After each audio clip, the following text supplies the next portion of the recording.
ایک گاؤں میں ایک اجنبی شخص آیا اور اس نے اعلان کروایا کہ وہ گاؤں والوں سے ایک بندر 10 روپے میں خریدے گا۔ اس گاؤں کے ارد گرد بہت زیادہ بندر تھے۔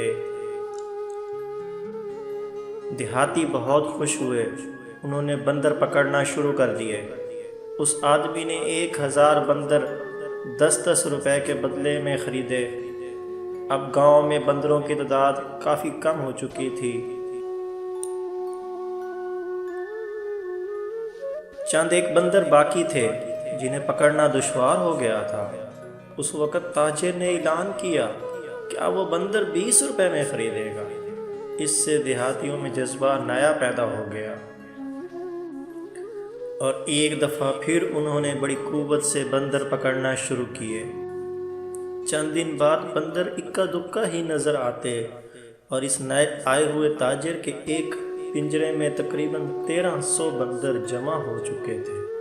جب تاجر نے بندروں کی خریداری میں سستی دیکھی تو اس نے فی بندر 25 روپے مقرر کر دیے اور پھر اگلے دن 50 روپے کر دی قیمت۔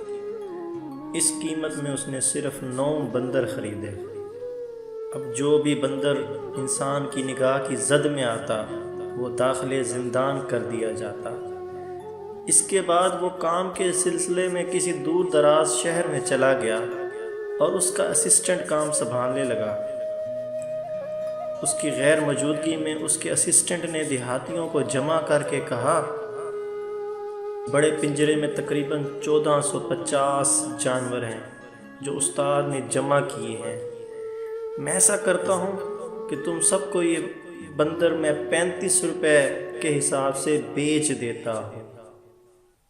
جب استاد آئے تو تم اسے 50 روپے میں بیچ دینا۔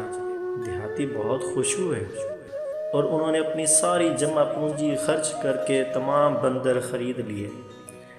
لیکن اگلے دن کچھ ایسا ہوا، انہوں نے نہ کہیں تاجر کو دیکھا نہ ہی اس کے اسسٹنٹ کو، بس ہر جگہ بندر ہی بندر تھے۔ وہ کہتے ہیں نا کہ جب تک لالچی موجود ہیں ٹھگ کبھی نہیں مرتے۔ انسان کی لالچ کا پیالہ کبھی نہیں بھرتا، کیونکہ اس میں ناشکری کے سوراخ ہوتے ہیں جو اس کو کبھی بھرنے نہیں دیتے۔